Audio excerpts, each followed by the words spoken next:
Hey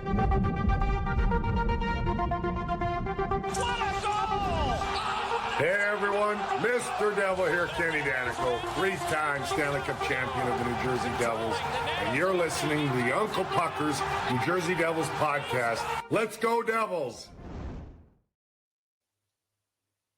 And hello, everybody. We are the Uncle Puckers. I'm Chris with Bob and Tim. Thank you guys for checking out the little podcast that could and hang out with us today. It's Thursday night. We just got done getting our asses kicked by the Colorado Avalanche for the second time this year. This time we did it in their barn. Guys, I want to skip the small talk and just go right to I'm so tired of this. I can't do it anymore. It's exhausting. This, look like world beaters, and then the next game look like you couldn't beat a peewee team. Like, this is getting really old and exhausting. And this team is Sybil, man. It's a roller coaster ride. It's a fucking yo-yo, and I don't like it. Bob, please.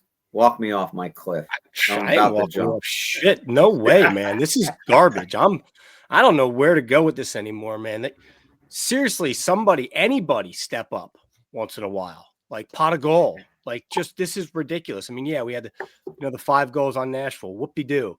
Like, I can't believe how many players that go through these processes to get these giant contracts and bet on themselves and hold out here and there and do whatever it is, can't fucking step up when it's obvious anybody needs to step up.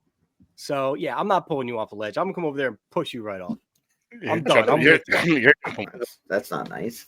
All right, I won't push. I'll push both of you. Kick you off. How about you hold my hand and jump with me, because you're there with me. I mean, it's what buddies do. But you're right. I mean, you're 100% right. Like, I was thinking about this. Like, Curtis Lazar hasn't cracked this lineup in two games. How bad do you have to be to get fucking scratched in this bottom 6? Like, that just goes to show you, like, he's been terrible. Like, him, Tatar, Palat, Bastion, Holla. Holy shit. I don't want any of these fucking dudes on the team anymore. No. I really don't. Tim. Got rope? Pull us back in? No. Hang yourself rope. Do I really got to die because Chris wants to jump? I was kidding. I didn't say it was a high cliff. All right, fair enough. You're just going to get like a little broken ankle or maybe like a fractured leg on the bottom. We're going to swan dive 20 feet into deep blue, crystal blue water filled with it's naked mermaids and mermen. Merman. What movie? Come on, guys.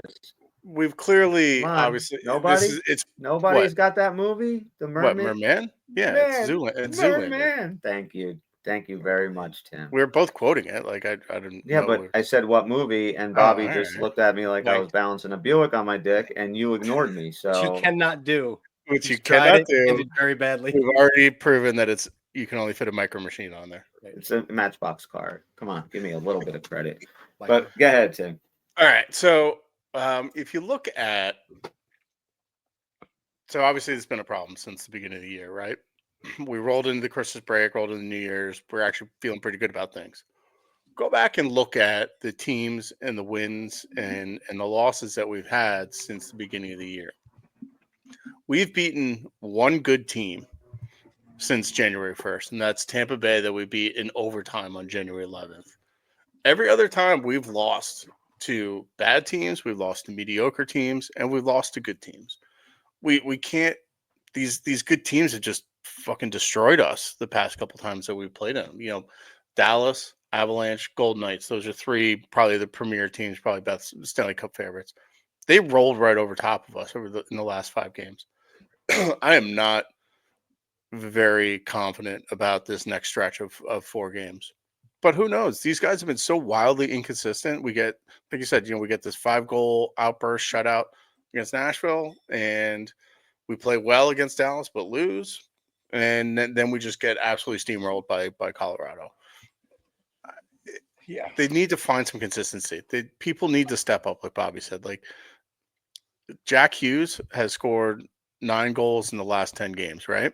Everyone else has scored 16. Everyone else has scored 16. Jack has The been entire on the rest of the team. ice for 20 of those 26 I goals. saw that stat. It's like somebody else It- needs to contribute to this. You know what else the problem is too? Like the mental makeup, right? Like, okay, we've said last year, like they have to get physical, they have to get tougher, they have to do this, they have to do that. But the mental toughness of this team's not there. When you went into the locker room, even after the second, right? It's 2-1. You're not playing good, and you're in the game, whether by hook or by crook, luck, Allen, whatever. Good defensive plays. This game should have been 5-1, 5-0 going into the third for all intents and purposes. And it wasn't. That's the time that team's got to get in that dressing room and say, guys, we might not have it tonight, but all we need is 20 minutes and 1 goal. And we are right back in it. For whatever reason, these guys haven't been able to put us away yet. And we're still alive. Let's go out there and let's steal this fucking game and let's go do it right now. And what happened in the third, it looked like they did in the first, which is where they got fucking rolled.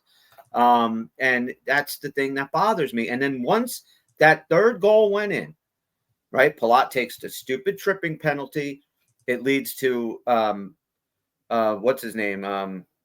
Oh my God, McKinnon with a goal. Like, I mean, that might be goal of the fucking year. I can't believe he did that. Like he might as well have been blindfolded. I mean, it was that fucking amazing that he did it like that, just basically behind the goal line, knocking it out of midair, no chance on it. But then they go and they score that goal, and you just saw all the life, all the energy just sucked right out of the team. There was no more fight, and that's what bothers me. How many times do we're down a goal, we pull a goalie with that kind of firepower? All we do is give up empty netters. Like, there is no mental toughness on this team. And that's the thing that really bothers me. Where we said this last year, I'll say it again. Where's the leadership? Because I don't know where it's coming from. Like 2 years ago, if we were down 2-0, we knew we were coming back to win. Like we're winning it. We're winning that game. Like there's no. There doesn't seem to be any sort of urgency to come back. You know, like they used to show some fight trying to get back into games, you know, with scrambling. But now I just don't see that anymore.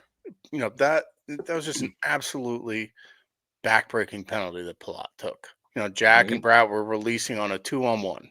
Yep. And he just bookended this game. Like the first period, like the first shift, actually, Nico and his line actually had some pretty good ozone pressure. Then Palat, Jack, and Brad come out. They're having a rush opportunity coming up the ice, and Palat just fumble fucks the puck and hands it right over to Makar, and then Colorado's in our zone for 10 minutes. Yeah. Like, I could literally trace that entire first period back to that turnover by Palat. And then the third period penalty by Palat killed the game. Like, this guy fucking sucks and needs to get off of this line. Off that fucking line. Yes. Move him. I'm done with it. I don't want to hear about it from anybody. I don't want to hear any more about all the little things this guy does right. Get him off the goddamn line. Put Timo Meier back there on the right side. Remember when Timo Meier preferred the right side? Yeah. We talked about this shit before. I don't know what it is. I don't know why that's so important to him, and he'll never come out and say it, but he fucking plays better on the right side. So can we at least try it? Ever? I agree. I don't get it. What I don't get is all of the kind of stat and chart boys will tell you like Timo and Jack don't work.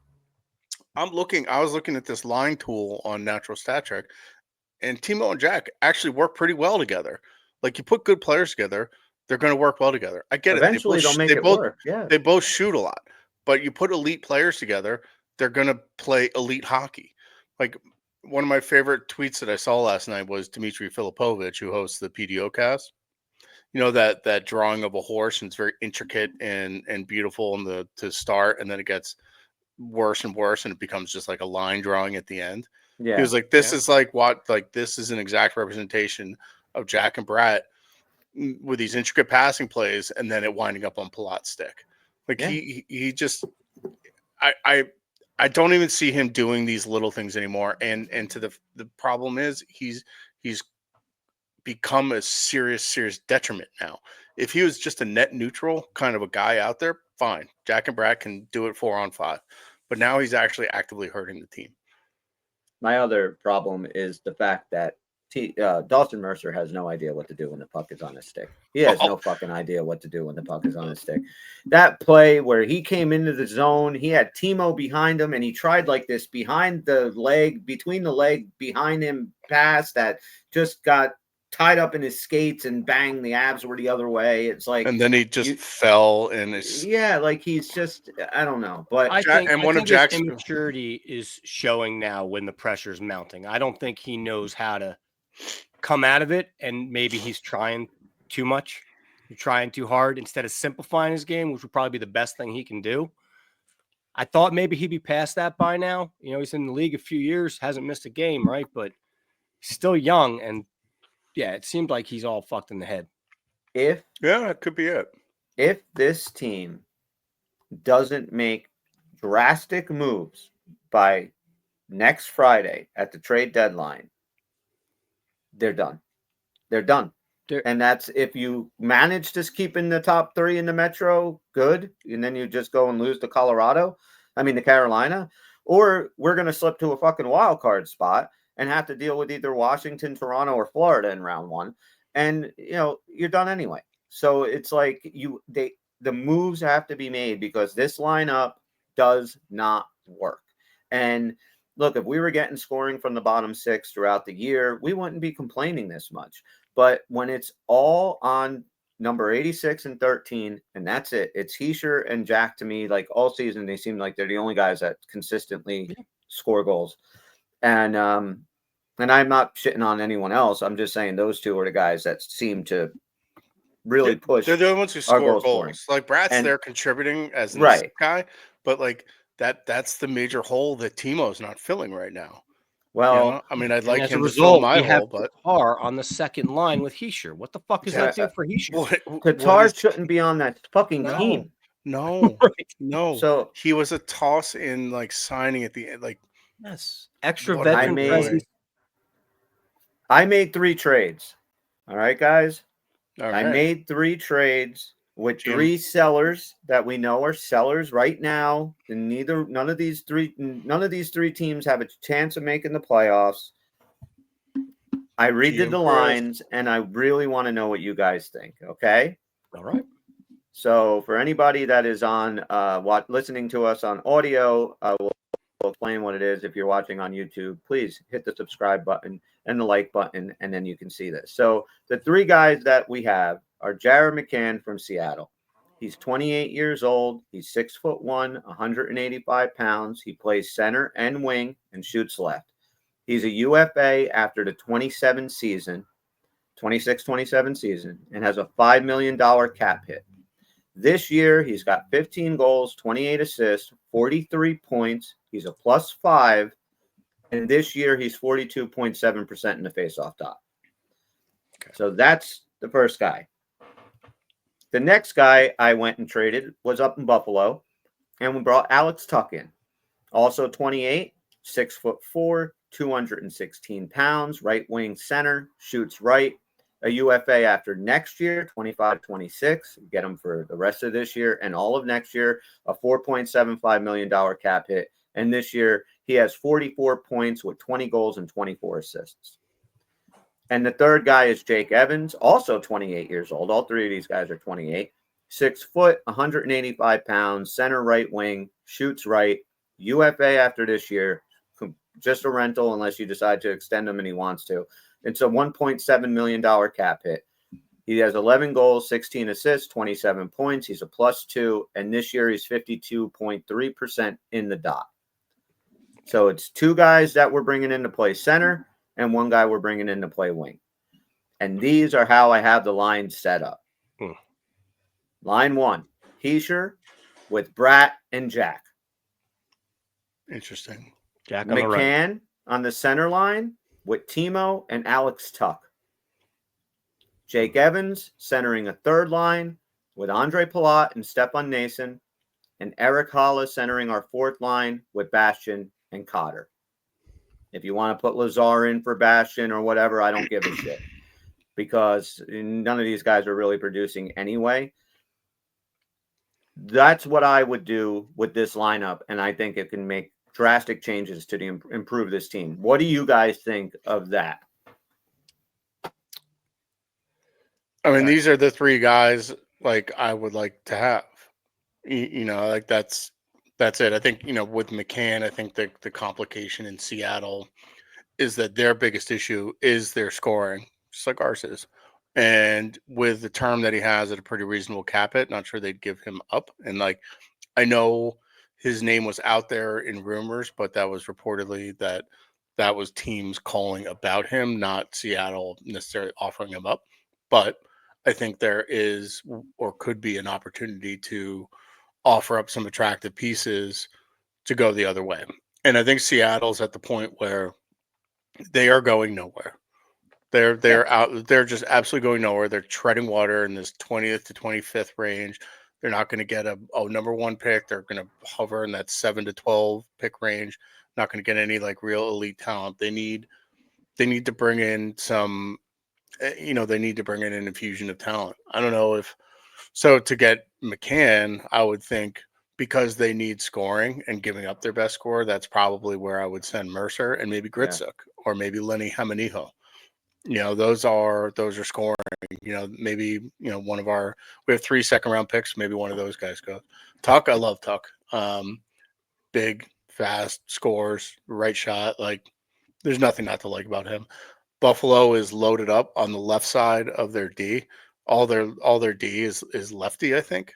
Almost all of them, which would make Nemec a pretty attractive person to bring into that lineup, because they have a good young D-core with Dahlin and Power. Byram's supposedly on the block, but I'm not sure about that. But you slide in, give them a little lefty-righty balance, give them Nemec. That could be a nice attractive move there. And Jake Evans, a reported ask, is a second rounder, which I don't know why we don't have him today in our lineup if it's just a second rounder. I could not give a fuck if it's just a second rounder. So I love it. The lineup is the lineup. That's Well, we have the assets, yeah. right, to actually go out and get all 3 of these guys. Now, I get it. Takes 2 to tango. We're strictly looking at this from a reckless speculation, Devils only point of view. So these are the 3 guys. And like I said, there are other guys that are maybe a little bit more attractive, but also like, all right, Ryan O'Reilly.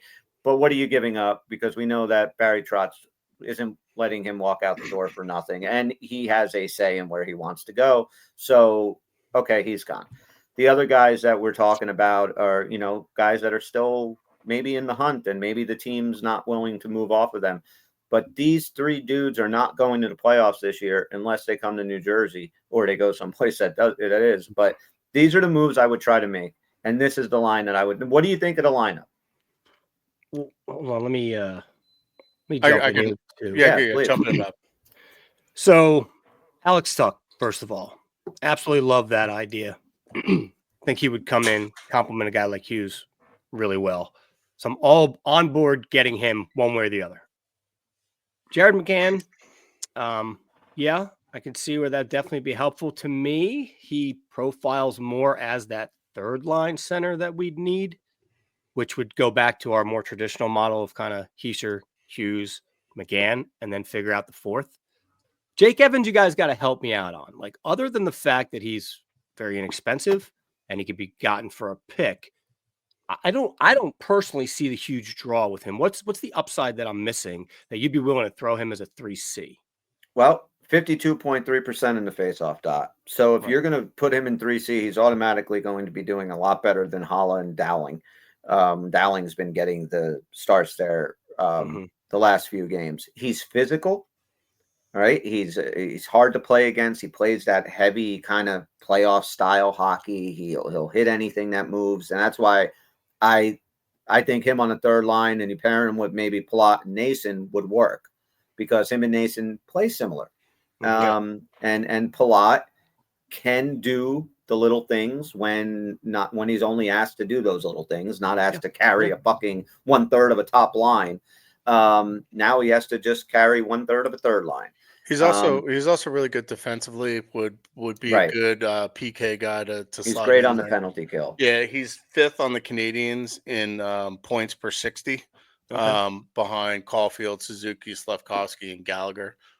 So he'd be a really good option to bolster that. He's a good high speed, high intensity, high energy, defensive, probably first player, but he does shoot a lot. He leads actually the Canadians in actually no, he doesn't. I lied. Hang on. What was it? I lied. He doesn't lead the Canadians in anything. But he's having a little bit of a shooting percentage bender. So that's something I don't know if that would fall off the map when he comes under our shooting coaching and tutelage. But I think that is the logic behind him, and he could take some of that defensive pressure off of Nico. So with Jared McCann, he's a 42.7 in the face-off. Yeah, he's What's not as Jack, good for as example? Evans. What is Jack at right now? That's a good question. I'll find out for you. Because if Evans is that good on the dot and he plays the way you got, I just don't know enough about him. That's why I asked. Evans has more primarily been deployed as a wing, to be perfectly honest, as a left wing. Jack,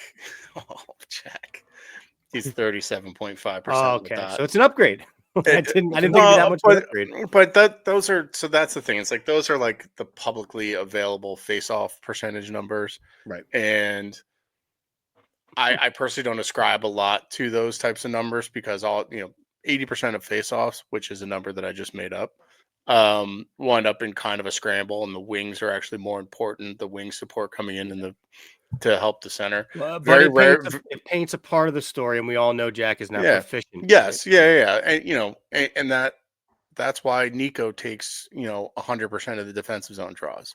But then you see Jack do the shit that he did last night on the draw, the same thing he did against Pittsburgh, where when he wins them clean and he can just back into that open slot and one of the guys finds him. It was his brother last night, and he can rip that fucking one-timer. It's a beautiful thing. He won a draw so cleanly last night that went all the way back. Went all the way back to the other end. Nice. That's pretty funny. But yeah, so those are the draws that really kind of matter. The offensive and defensive zone draws, particularly, at the end of the game or, special teams. So I do think McCann would probably be better served deployed as a wing, but if he can play center also and plays on Jack's line, then if Jack gets kicked out of the dot, or if they want to do some sort of face-off play, they can slide McCann into play center too. I really like the idea of Jack, Nico, and Brett. I don't know why. I do know why. I just think that can be a super dynamic line. And before this year, I wouldn't have done it for the simple fact of the defensive liabilities. But Jack and Brad are not defensive liabilities anymore. I mean, these guys can play D, and they do a really good job of it. So I like the idea of those three guys, and then finally getting Meyer to play with some big dudes, right? Like Alex Tuck, McCann, like to have a heavy line that can just wear you down, shooting from all over. You have your fast speed line with the Heischer line down to the McCann line. The third line can be a very good line with Evans and Cotter on there. Or no, I didn't have Cotter. Mason. I mean, I like that. I mean, then again, if you got all three of those guys, I don't give a shit where you slot them. That's the thing. It's like, let's get these guys first and then worry about slotting later. I do like the idea of loading that one line up. It works. It's pretty effective when he throws them out there. Imagine them having a couple of games together, like full games together. I think why really good. I think why it works in the deployments that he has it in is because he doesn't use it all the time. And when he does it, when he has a matchup advantage, so he can put him out when he has the last change, and they'll absolutely dummy the other line that's out there. And if all those three guys are on one line, it does make the other team's matchup job a little easier. So I'm not saying it's not a bad idea. I don't know. I think in any other year where all the other prospective lines were not even humming, but just doing at least to their expectation, I would say that'd be more of an option. But you're talking about putting like literally the only two guys that have scored for us all year, as we've said, and lumping them together. Yeah. I just think it makes the matchup a little easy. In the Just because you're redoing the entire second line. I mean, your second line now has two brand new guys on it. You have Alex Tuck and McCann. And then so you put Timo on there. That's a good third line. I mean, second line. I'm just never going to get off the kind of super strength down the middle routine. So I'd rather see whatever our import is be drop down a center line and having Jack and Heischer continue to do on the first two lines. Look, that's just me. If Tom Fitzgerald pulled off these three trades, I mean, look, we're splitting hairs of who's going to play with who. Yeah. It automatically makes us better, Yes. Makes us stronger down the middle, makes us stronger on the wing. It's just something's got to get done because this team right now, they're going nowhere fast. Well, And it makes sense in what you put up if it's those three players, because as I was sitting there looking at your graphic, trying to put Heischer and Hughes back down the middle and line it up, I still kept in every iteration winding up with a hole. And that is another top six. Like, who's the top six winger if we do set it back up? You've answered that by essentially putting Jack on the wing. But if we don't, then to me, it's still a vacancy. So, yeah, we'd get better. It would look different for sure. They wouldn't have too much time to gel either. So they'd have to a lot of changes. Yeah, and we could fiddle with lines all day about a speculative trades that didn't even happen yet. So it's fine. But probably won't happen. Do you know what's fucking crazy? What's fucking crazy is Timo and Eric Halla. Guess which defenseman has basically the same shooting percentage as they do? Dylan. Luke Hughes. Well, that was a pretty good guess, Bob. Is it Dylan? It's correct. It's Dylan. Really? Dylan, Timo, and Halla all have a 6.5% shooting. It was an educated guess because when I was doing my Timo rant, I compared him to the points of Dylan. That's right. So you did. Fresh in the head. There you go. It's crazy, man. Like he needs to score. Like all of his. And you saw him last night. Like he's generating chances. He's doing it. He just fucking shoots it wide or high or into the goalie. It's like, stop it, Timo. Yeah. What are you doing? Yeah. Here's a question I wanted to ask you guys, because I tried to research this before getting on, but unfortunately I worked too late. I was trying to find comparable players to Meyer, both in general style of play and contract, like in that area of that. He's almost 9 million. So, you're looking at like a 7 to 10 range, maybe not similar term, maybe a little less term. That could be that kind of hockey trade, like that one-on-one. These two guys need a change of scenery, because I don't know who's out there on other teams that are supposed to be much better that are suffering right now. And I was hoping to be able to look that up. Don't know if you guys have anybody that comes to mind, but to me, I just think that's where we're at. I don't think that Timo Meyer. You're saying trade Timo. That's where you're at? If there's a comparable player, it doesn't necessarily have to be a power forward, but just another guy who can bury the puck. Maybe he's doing it better than Timo, but he's only got a few years left, and another team would take Timo because he's got a lot of term. I don't know. I'm thinking back to like the Tkachuk trade, something like that. That was just so kind of two big powers going apart. Worked for one team way better than the other, although it's kind of rounding out a little bit. And that's what I was trying to find. But off the top of my head, I just can't think of anybody. There is like someone who has 5 more goals than Timo and 6 more points. He is a power forward. He is a left-handed shot, and he plays in Ottawa. Yeah. And he looks like the guy from Goonies. He looks like Sloth. Hey, you guys. Rocky Road. Rocky Road. I kind of meant somebody we didn't already exhaust in trade possibilities, but let's go on. But I think that's another thing is like Timo has 15 goals and 23 assists, right? I think that's what he's at right now.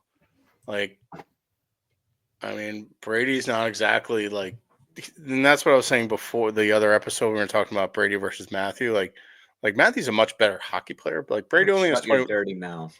Brady only has 21 goals and 23 assists. He'll score 30 probably this year. And neither of them are playing. Yeah. That's crazy.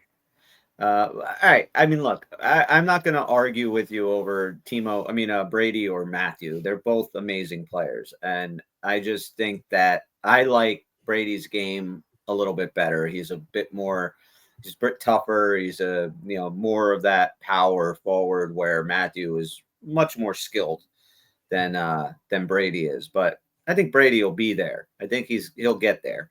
But is Ottawa ever really going to move this guy? Like, why would you? No. I don't They see have why they no would. reason to. Like, for Timo Meyer, like, why would you get rid of Brady Tkachuk? Like, it doesn't make any sense. He's not the reason the team's not making the playoffs every year. Yeah, no. I know. I know. Can you hear me? Yeah, we got you. Yeah, that face I'm making is pretty funny. Hang on, I'll be right back. All right. While you do that, I will read a little something from our DraftKings sponsors and the Hockey Podcast Network sponsors. It might not feel like it, but spring is right around the corner. Know how you can tell, Bob? It's getting warmer. It's getting warmer. My plants are coming up. Yeah, that too. Squirrels and the birds. And golfers are hitting freaking out at everything. And what about golfers? Oh, I hadn't seen the golfers. Yeah, they're hitting the links, and we have some tournaments to talk about. And if you want to do more than just talk, put your money where your mouth is, and get it on all the tee to green action with DraftKings Sportsbook. From Thursday's opening round through the closing round on Sunday, DraftKings Sportsbook has you covered with tournament props, live betting, odds boosts, and so much more. If you've never bet on golf before, it's easier than you think. Just pick something simple like a golfer to win the tournament and make your pick. It's just that easy. And here's something special for first-timers. New DraftKings customers can bet $5 and get $150 in bonus bets instantly. Download the DraftKings Sportsbook app. Use code THPN. That's code THPN for new customers to get $150 in bonus bets when you bet just $5. Gambling problem? Call 1-800-GAMBLER. In New York, call 877-8-HOPE-NY or text HOPE-NY. In Connecticut, help is available for problem gambling. Call 888-789-7777 or visit ccpg.org. Please play responsibly on behalf of Boot Hill Casino and Resort. 21 plus. Age and eligibility varies by jurisdiction. Void in Ontario. New customers only. Bonus bets expire 168 hours after issuance. For additional terms and responsible gaming resources, visit dkng.co/audio. That's DraftKings Sportsbook with code THPN. The crown is yours. I'm a licensed gopher killer by the United Nations, so I got that going for me, which is nice. What do you mean? It's just a couple of flakes. All right, where's Timmy? He's not back in the yet. hole. Timmy's not back. He's got to work on that computer. Yeah, his internet blows. So, I mean, look, it's just, again, it's so frustrating seeing this team that you just kind of feel has so much potential and just can't figure it out for whatever reason. Just, and I don't know what it is. Like last year, I would, it was Lindy, it was the lines, it was, Fitz. This is the other problem I'm having. I want to bring this up to you. I don't have a whole lot of trust and faith in Fitzgerald right now. Which is odd, like that, how quickly that turned. And by quickly, I mean, it took kind of a full process of a half a year last year and this year. So like 2.5 years. But that was basically a position of power that we thought that the imports coming in for the bottom six were a position of power. We thought our top forward lines were good. No dickheads. The right type of mentality where you didn't think they'd have this kind of give up bullshit that's going on. So the fact of the matter is, like, we're a year and a half removed from a record-breaking season that was followed up with no playoffs. That's now followed up by a team that banked a couple of points and is really not looking good. Like, do I think we'll still make the playoffs? I do. But honestly, as presently constructed, we're out in the first round. I don't care who we play. It's just not looking good. Tatar up on the second line. Meyer on the third, still not scoring. Nobody but Jack scoring. Derek brought up a really good point this morning. It's like, what is it with Jack not being able to score on a breakaway? I know. Like, the guy can't finish when it's one-on-one anymore. And I think back to when he was like blowing up the Rangers. I felt like he was getting a breakaway and scoring every game. I don't know when that changed. And I'm not just talking about shootouts, because that is kind of a different beast. That's a different thing. it's usually more instinctual. And well, in the last 5 or 6 games, he's had about 3 of them. And even last night, he's alone going in on Blackwood. I look up at the TV, and I'm like, he ain't going to score. And sure as shit, he didn't score. You know, it's like, how many breakaways do you need? The last game against Dallas, he had 2, and Nico had 1, and all 3 of them blew it. Well, both of them blew 3 chances. Right. You know? Yeah, I mean, different goalies give you different looks, and depends on the angle that you're coming in on, and you know, I mean, there's it's not as Barry won, you know, dude. yeah, That's you it. can't Just like Barry necessarily won. look at it in a vacuum, but eventually, it's percentage shooter is generally speaking. Yes, but to your point, like when against Igor, like he just dominates Igor in breakaways. I don't know what it is. I don't know if he has some book on him or just got a picture. Everybody looks like Igor or That's Black. confidence too. Yeah, it's like the kicker in Waterboy. Yeah, I mean, you get a lot like of. How I picture you guys naked, so I can comfortably be on this show. I have no pants on right now. Well, like, but it really, really sucks. Water sucks. It really Gatorade. The thing is with like goalies, for instance, like it is weird, right? Because I mean, how many times you go up like we were facing, Lundqvist or whatever, and you're just like, we have no shot. Like it's going to be a rough night. For some reason, Shesterkin and Jack goes into every game when Shesterkin's there, and I think Shesterkin is nervous every time he's playing. Like he's looking over there going, I can't stop Jack Hughes. And I don't think there's anybody in the league that gives Igor Shesterkin nightmares more than Jack Hughes.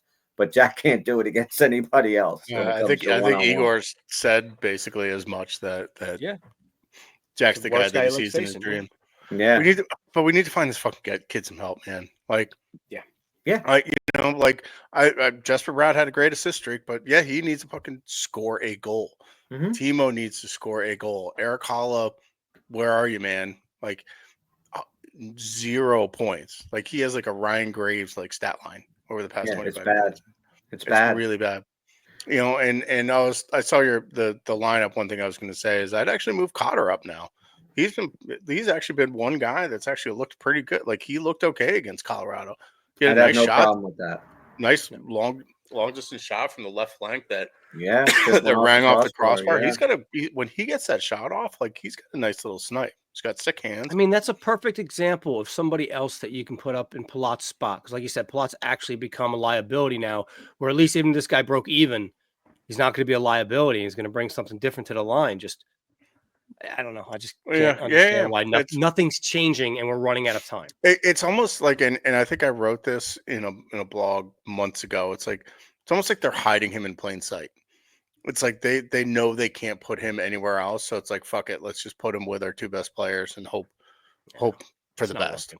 I mean, after this, I'm sorry, go ahead, Tim. No, but it's also like some of now that Jack and Brad are also killing penalties, the value that some of these guys had, which was penalty killing, it's depleted, is now off the table. Yeah, right. Like Mercer was on for two of the penalty kill goals against last night. Lazar and Bastion don't even kill anymore. I don't know if Lazar is ever going to see the ice again. Like I don't know if they're just gonna waive him or get like a 7th rounder for him. He's an extra piece you throw in for a trade if you have to, and I also think you cut Tatar, and then at the end of this year, I honestly think you sit down, depending on how the playoffs go. All right, but if it goes the way this season has been going up through, recently the last 6-7 weeks, and we're done in the first round. If that's the case, then Fitzgerald and company need to really think about buying out Palat. You can't have him back. No. Like at that point, you're gonna have to eat shit and fucking just take your medicine. With the cap going up, even it's a little bit next year, and with other moves that you can make, and with the guys that you still have in the lineup, you can definitely afford to do that. Like it's not going to hold you back forever. Yeah, and there are some free agents that I honestly, there's one especially that I think should be top of the list for Tom Fitzgerald, and that's Sam Bennett. Yes. I think Tom Fitzgerald should do whatever the fuck he has to do to get Sam Bennett in New Jersey after this year. I'd be shocked if he doesn't re-sign in Florida, but if he doesn't, like, yes, he should be our number 1 priority. I mean, what's he going to command though? Like 6, 7 mil. Yeah, I was going to say around 6 or 7. Yeah. Okay, that's it. All right, it's not that. Yeah, deep. around the same. How old is he? Palat's How old is he? He's making. like 28, 29, something like that. Yeah, he's younger. All right. And he's a hell of a player, man. And he's the guy that brings the energy. You He's know, mean. I mean that He's mean. We don't have any mean players. Like Dylan can be mean, but like we need it's someone not who's enough. mean. That It's I was not enough. I was expecting that last night, like the way the game was going. I texted it to you guys, and I was just like, we need a big hit. And all I was thinking was like that Flyer game where Dylan just took out whoever the fuck it was, and the entire complexion of the game changed from that one hit. That's what we needed. They were flying up and down the ice. How are you going to stop them? Smash somebody into the fucking boards, you know? And you look, texted it actually. Credit where credit's due. Bastion. I know where you're was going with doing this. that last night. For the first period, and then he fucking stopped. Then he Like that's the problem. He did it in the first period. I was like, shit, man. He's bringing the physicality. Like that's your job, dude. You're a fourth line, big dude. That's your job. When you get into the O-zone, it is to camp out in front of the goalie. Otherwise, you better be smashing whatever the fuck it is out there that has the puck. And he did that in the first period. And it's like he had a game plan, and then he did it really well, and then he looked at the scoreboard and said, "Well, that didn't help. I'll just go back to being shitty." And is this something in my head, or is this like it's in your head? I feel it probably is, but I feel like a lot of our guys, and I don't know if this is from coaching or it's just the attitude of them, but when they watch guys like Jack and Brat, and they see all that skill and they see just how fast and everything, I feel like a lot of these guys try and play that way that just don't have the skill to do it. And they don't play the way that, they made their name in the league kind of thing. And I see that sometimes. Yeah. And I don't know, is it like, is there well-defined roles that just no guys aren't doing? Is it just a system in place and all four lines have to run that same system? I don't know, because a lot of teams, hey, look, our third line is in this position. This is where they play best, and same with the fourth, and we expect this from our first and second. But other teams have roll four lines that play exactly the same way. I don't know what we are. I mean, I guess all the same way, all bad. I guess that's what it is. Like we just play bad. But I don't know. I kind of feel like if Timo would play a little bit more of that physical game, the offense would come. If Palat wasn't in the position that he's in, maybe he would give us more with less responsibility. Same with Eric Holla. Curtis Lazar, I don't know what the hell happened to him this year. And Cotter just is a guy that does not fit right now with wherever he is. Like, this guy's got some great hands, like you said. Let's move him up. Let's see what he does up there. Put him in Palat's spot. What do you got to lose? I feel like a couple of these guys have gotten some run. Like, remember when they tried Bastion up on Jack's line for like 10 minutes, and they're like, "Oh, that's not going to work." No, Cotter got up there for a couple games, but he couldn't hang. Nobody can fucking hang with these guys. That's a problem.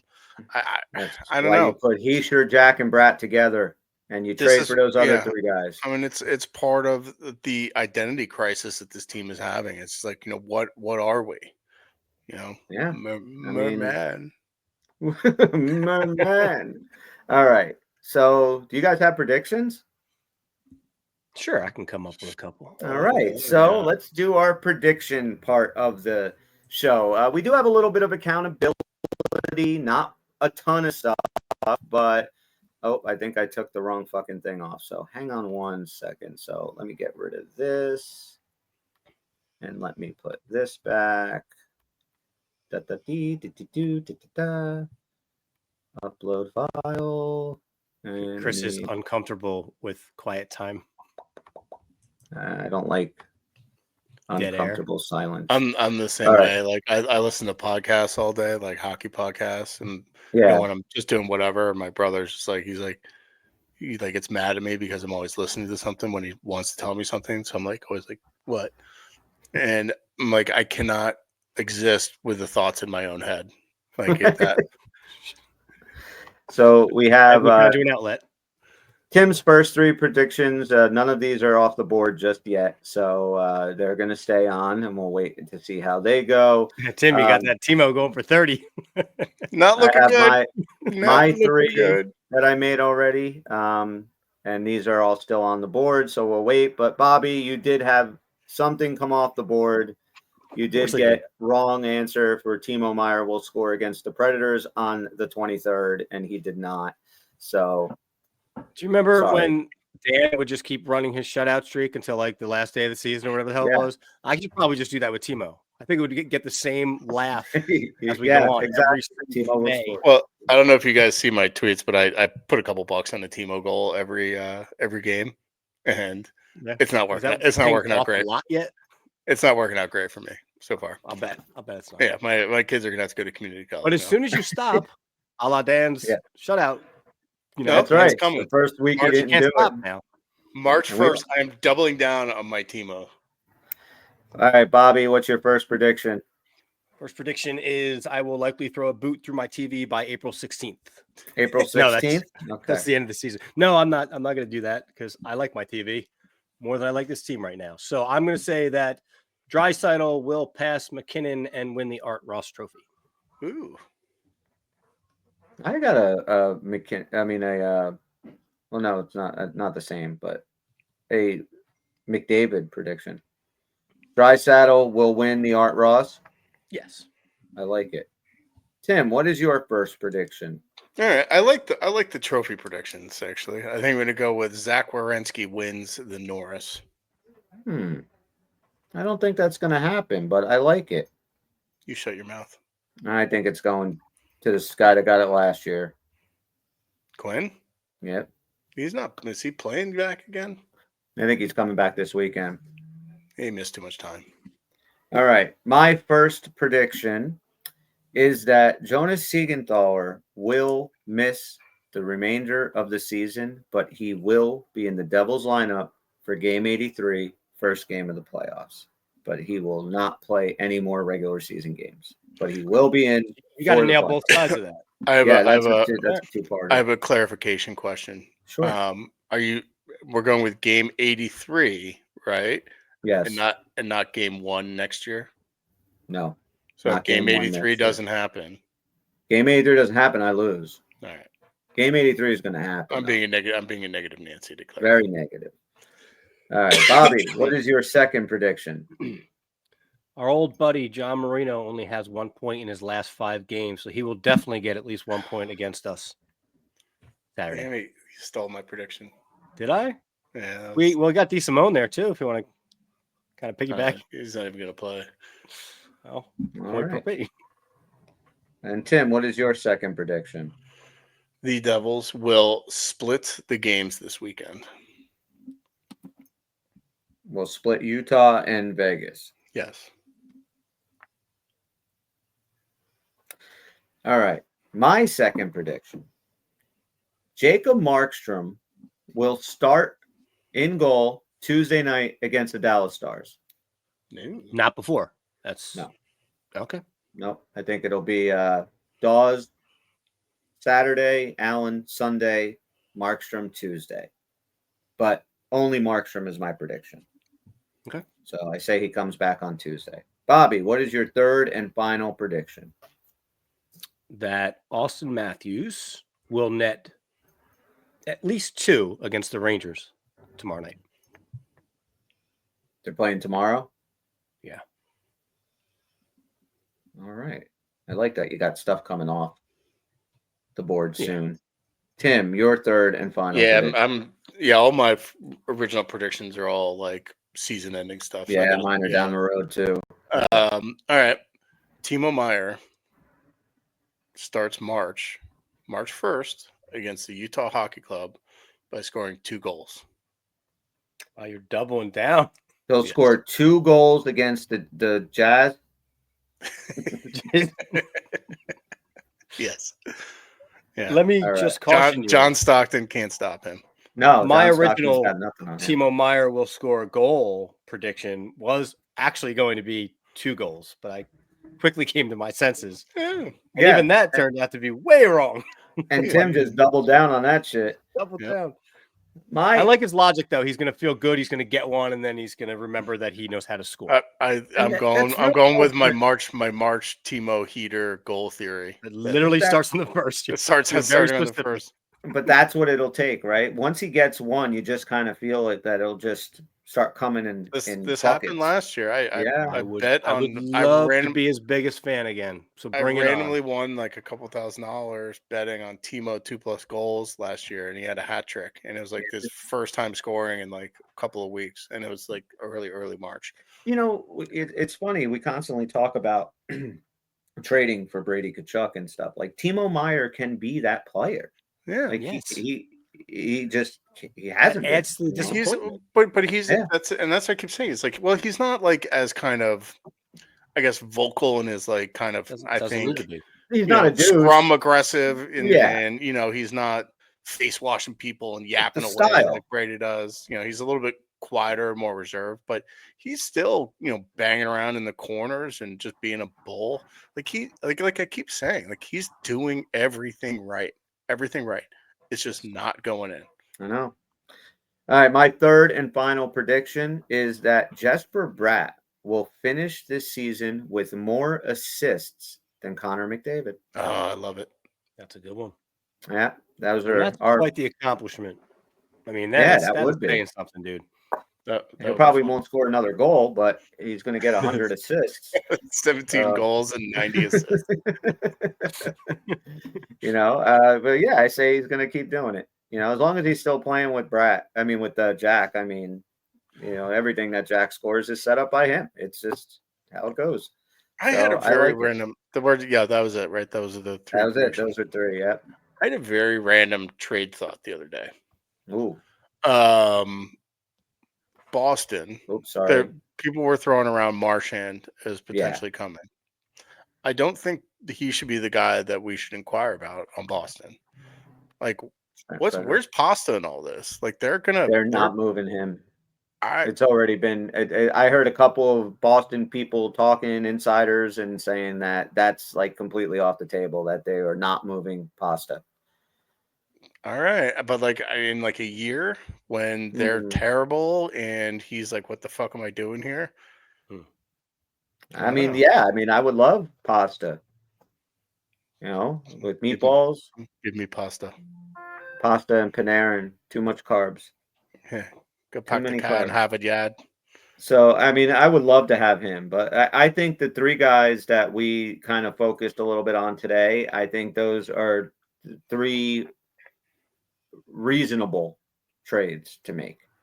I'm sure that Devil people will be extremely pissed off, if Mercer's gone or Nemec is gone, but there's no reason to keep these guys. Like, there's just this isn't working. Like, Dawson Mercer he sucks, dude. I mean, like, he seriously has regressed so much from 2 years ago that I think it's now safe to say 2 years ago, Dawson Mercer, that was the anomaly. But Tim, you laid it out. Like, all his production came in like a 12 or 13 game stretch.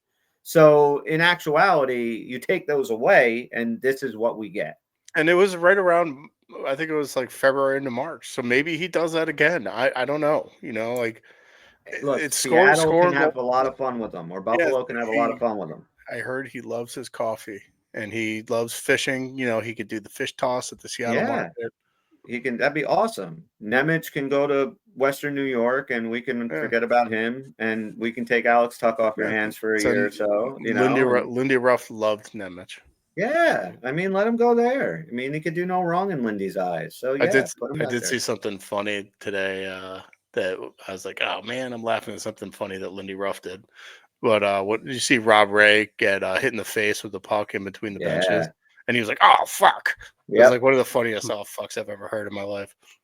But Lindy Ruff, I think, played with Rob Ray in like the 80s. Right. Buffalo. And Lindy's looking down the bench, laughing his ass off at Ray. He's like, you all right? it was pretty funny.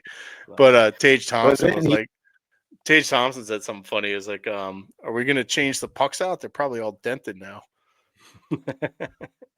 Right. Very cool. Well, didn't Lindy get decked in the head last year on the bench for the Devils? He did.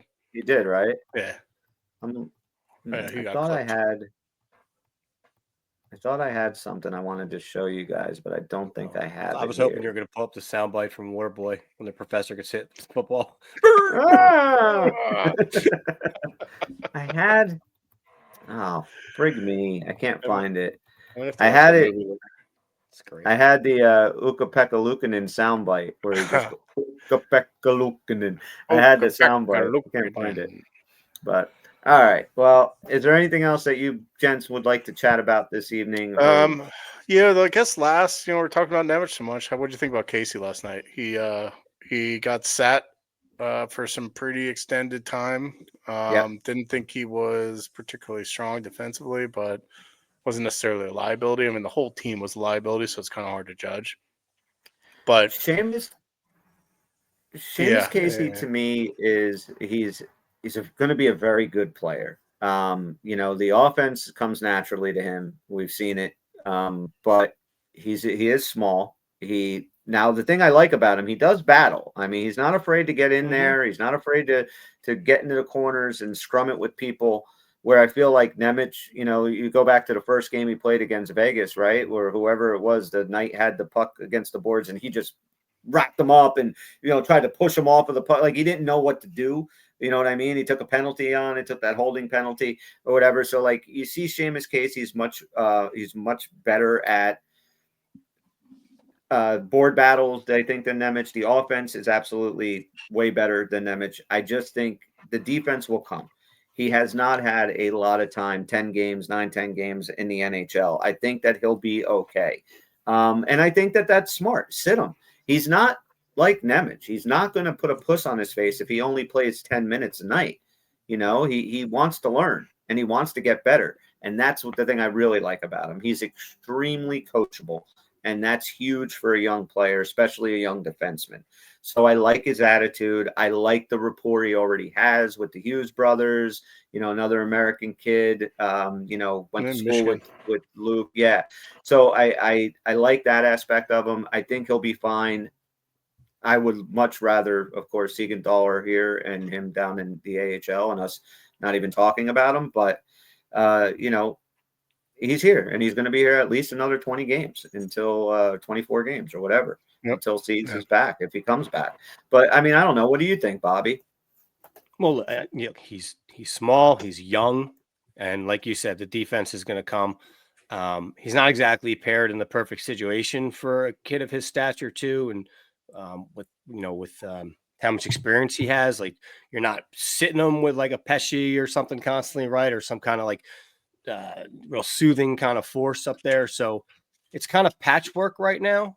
And the team is kind of going through it. I mean, to their credit, the defense is mostly still better than the offense. You know what I mean? And I'm not concerned about him at all. I think he's going to wind up being a really good player. But yeah, we all know defensemen take a little bit longer.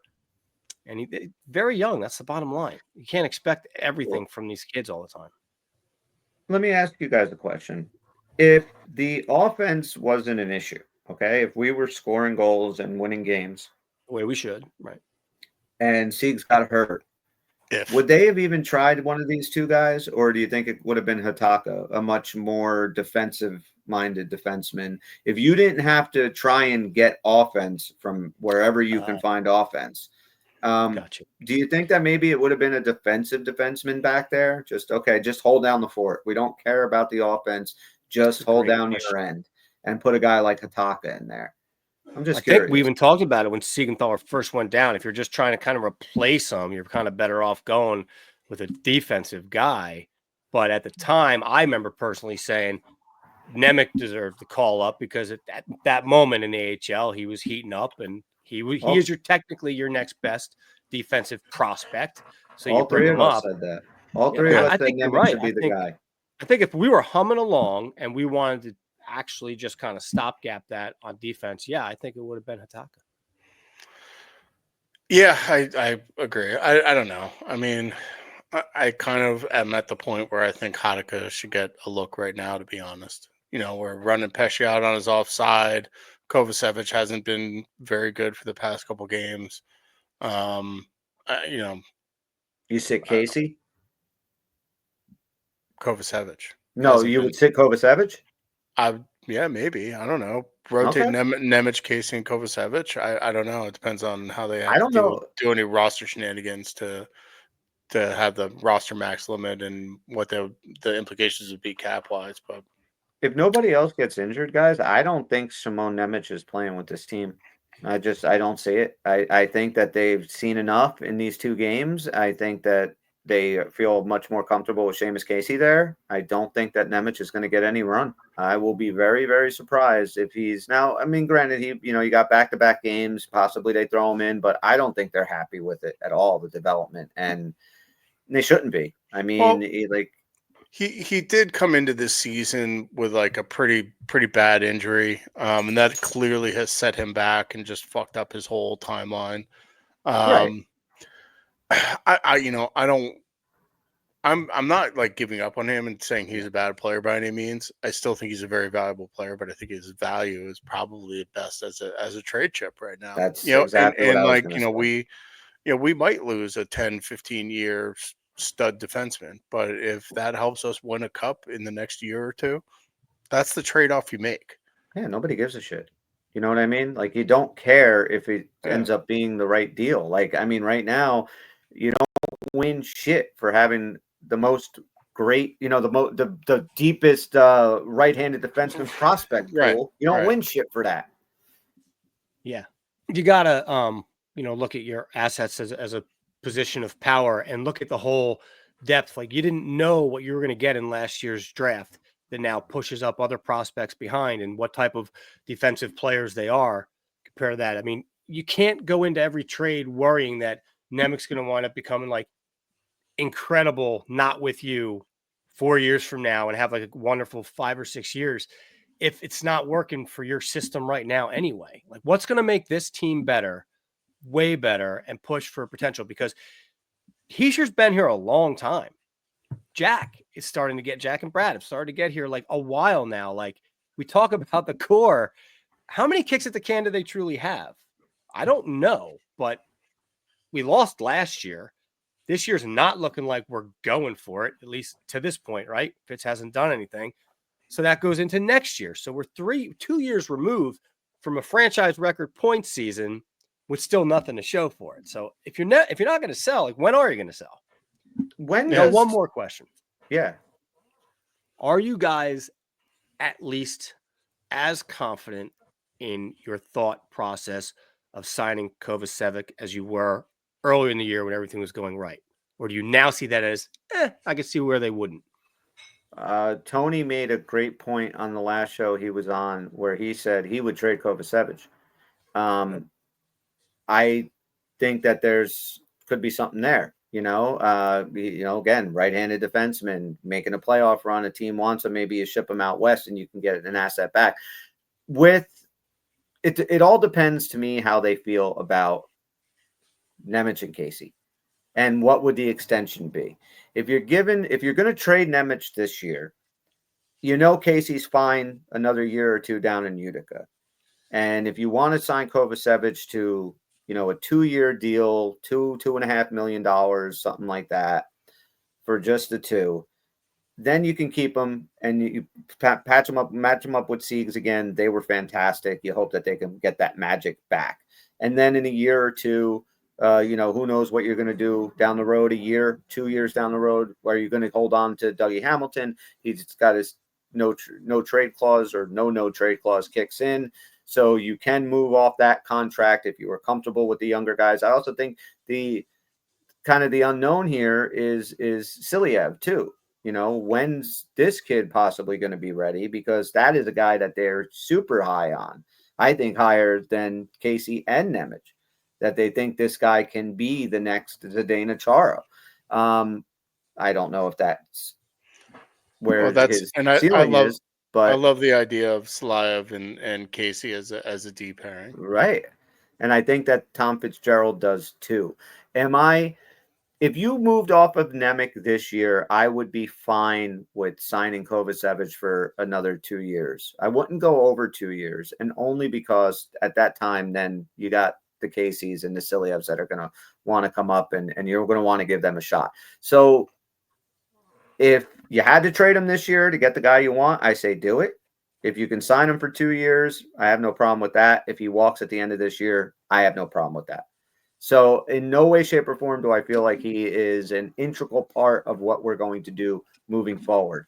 He is a reliable, nice piece to have. So if you can keep him around relatively cheap, I'm okay with that.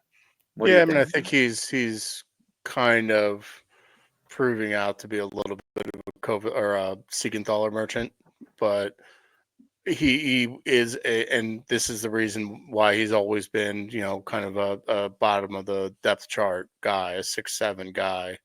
But a couple of years, couple $1 million, yeah, keep him. And you know who was a 6, 7, 8 guy for a very long time? Bobby? Siegenthaler. Oh. He couldn't get on the ice in Washington. Yeah. I mean, that's why we got him. He and now look at him.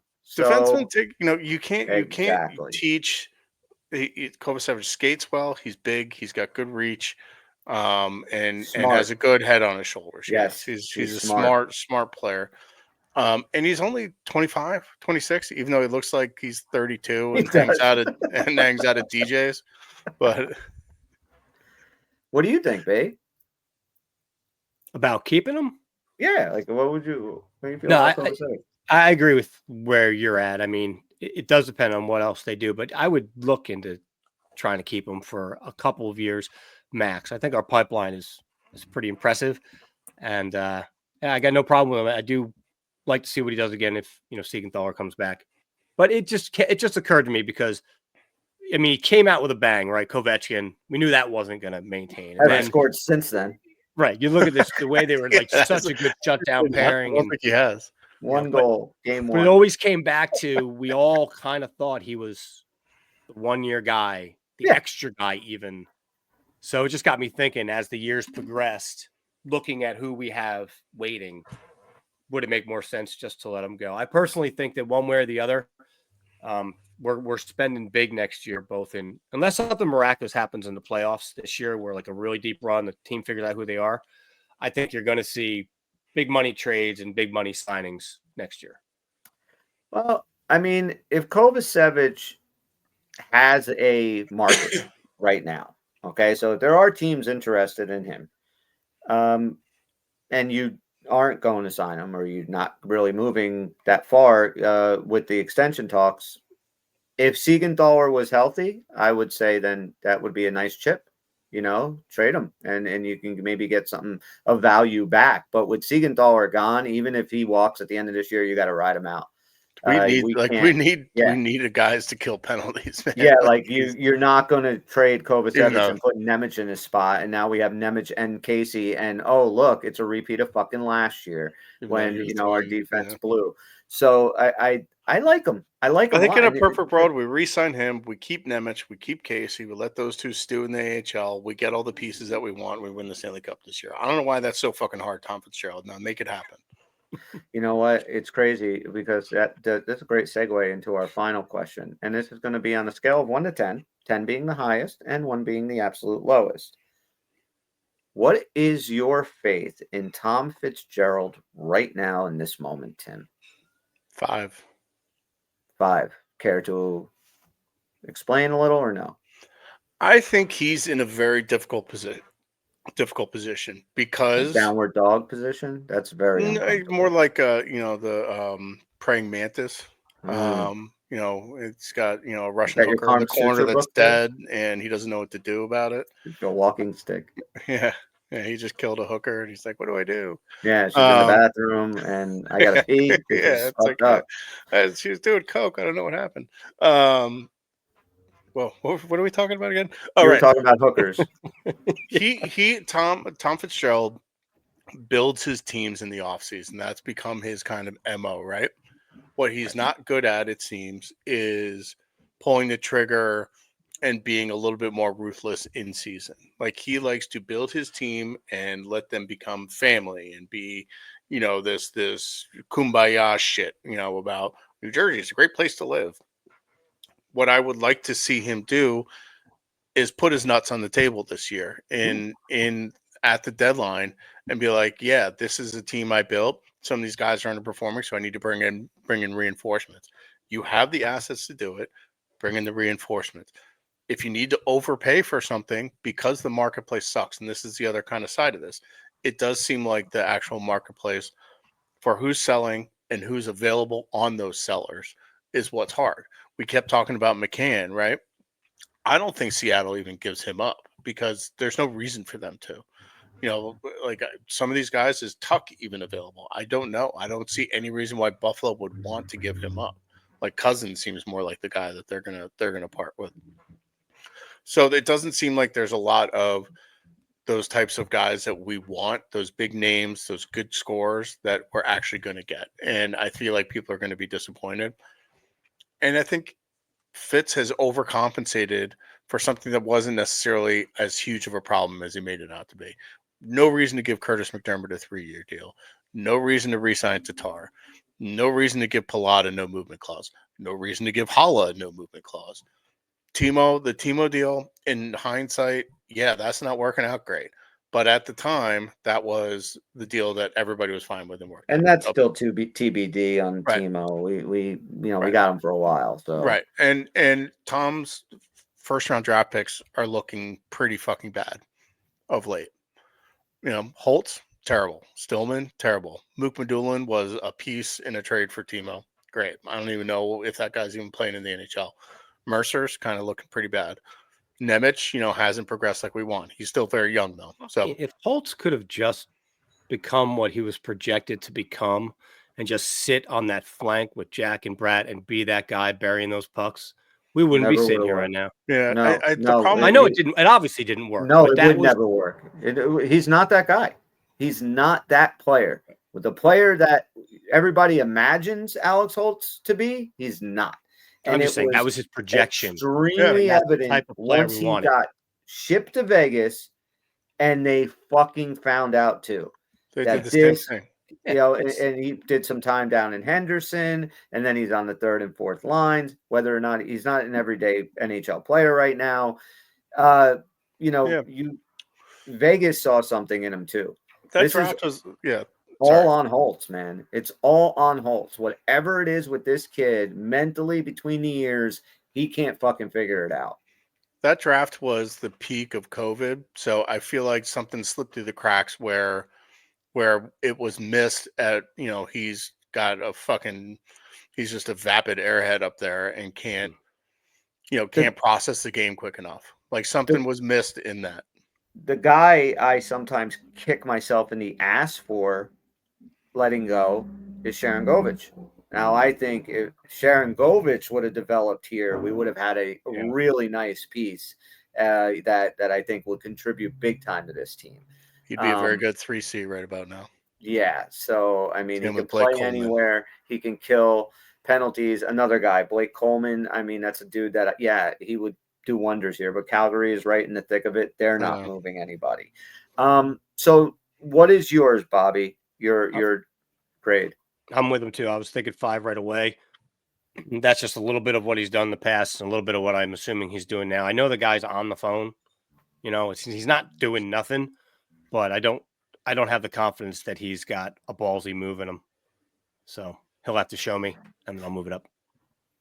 I have said many times on this show, I am on record saying that I absolutely love aggressive general managers. I love guys, to put it as eloquently as Tim did, put their nuts on the table.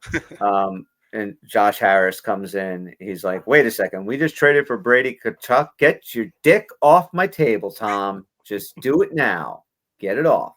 Yeah, I don't know. Maybe he's got a micro dick. I don't know. But like, you look at the guys that have done that, like the Vegas GM and the Florida GM. Oh, right. Those are destinations where, like, if someone gets traded to Florida from Calgary, you're like, hell yeah, I'm going there. Right. Like that's, and then the tax stuff starts coming into play a little bit. But that doesn't have a lot to play in trades. That has a ton to do in free agency. But when it comes to trades, most guys don't have a fucking say. So if you, I feel like that's changing a little bit, though. Maybe it's changing a little bit, but it's still nowhere near like in any sport really. And I would say like the NBA probably has the least amount of or most amount of say that guys have. Like there are guys that go, I don't want to play for the Nets anymore. I want to be in Portland, and hey, the Nets just traded blah blah blah to the Trailblazers. It always happens that way. Trades are Uh, ridiculous. but It's like these 8 guys for this 15 guys with these 6 picks and like a soda machine, and you're like, and what? 4 teams are holding money for these 3 dudes. Yeah, it's fucking ridiculous. The NBA is stupid. I hate the NBA. So I'm probably at a 5-2. I think we can go around the horn here. A solid 5 for Tom Fitzgerald. Again, his off seasons, I'm like 10, 10, 10. This guy's, gets the pieces we need in free agency, but there's a few things about him that get on my nerves. The one is what you said earlier, Tim, this whole kumbaya, everybody's got to love New Jersey and this and that. Be fucking ruthless sometimes. Like, all right, yeah, it's a great place to live. Yeah, you're going to love, raising your kids here and you're going to have a good life, but you're here to win a fucking cup. That's it. Like Vegas does. Vegas has no remorse. They don't give a shit. We're really sorry that your mother just passed away and your child is going through treatments, but you just got traded to, Texas. See you later. They don't care. Tom Fitzgerald doesn't seem to have that, aggressiveness. But we also don't know what he does behind the scenes and how he talks to people. We can infer based on what he's like in interviews and stuff like that. But this is what, like you're saying about McCann, is he even available? Is Tuck even available? We don't know. But if those dudes end up getting traded to other teams, I'm going to be fucking pissed. Be fucking pissed. Because if they don't move at all, then nobody gets them. I get it; they weren't on the market. I'm at a 5 now. If that happens, I'm going to 0. I am going to get Fire Fitz t-shirts. I'm going to burn my no dickheads t-shirt. Alex Tuck just got traded to the Rangers, and fucking Jake Evans is going to Vegas or whatever, and they gave up a 2nd-round pick or a bag of popcorn for whoever, and we were still sitting on all of our assets and we didn't make those moves. I'm going to be pissed. Well, we're going to get a starting goalie back. That's a pretty good trade deadline. We're going to get what? We're going to get a good starting goalie back. That's a pretty good trade deadline. We that's the thing though. Like, he waited last year all year. We were screaming way worse than we are now. Like, why did in December Calgary came through to New Jersey and we were like, and they were all saying that game, like the Devils are Gibson and Anaheim close, and then Calgary. Right? Yeah. They're this close to making the trade, and we were all thinking Markstrom's not going to leave with the Flames. He's staying here. He okayed the trade. Oh, the trade didn't happen. Now Calgary's mad at Tom Fitzgerald for something, and Tom Fitzgerald's mad at Calgary. And we need a fucking goalie, and you could have pulled the trigger on Markstrom. We talked about Connor Hellebuyck. That could have happened 2 years ago. It could have happened. It was when it was being talked about, Connor Hellebuyck was totally fine with coming to New Jersey. They wanted a shit ton for him, and he would not part with it. And Fitz trusted Schmid and he forgot his name already. Right, let's wrap it up. Well, this is a story for another time. So my point is, though, he didn't do it last year, and in the trade deadline, it's like, yeah, we have Jake Allen and Kaapo Kähkönen, and we're not going anywhere. Jake Allen proved to be a nice move, but this year, we said it before, this is his most important trade deadline that he's ever had. He has a team that, for all intents and purposes, can make a run if he does the right things here. And it remains to be seen whether or not. GMs usually get 3 coaches, and he's had 2.5. So he's had 2.5. Well, if he blows this trade deadline, I think there will be a lot of Fire Fitz t-shirts going around. Oh, there will be. Bob, anything else? I'm good, man. All right, so we're going to wrap this thing up. Thanks, guys, so much for checking us out. Again, if you were watching us on the YouTube channel, please hit the subscription, like, leave us a comment. If you're listening to us on Apple, Spotify, Amazon, a 5-star review, positive comment helps the little podcast that could. For Tim and Bob, I'm Chris. We are the Uncle Puckers. We'll see you when we see you. Bye-bye.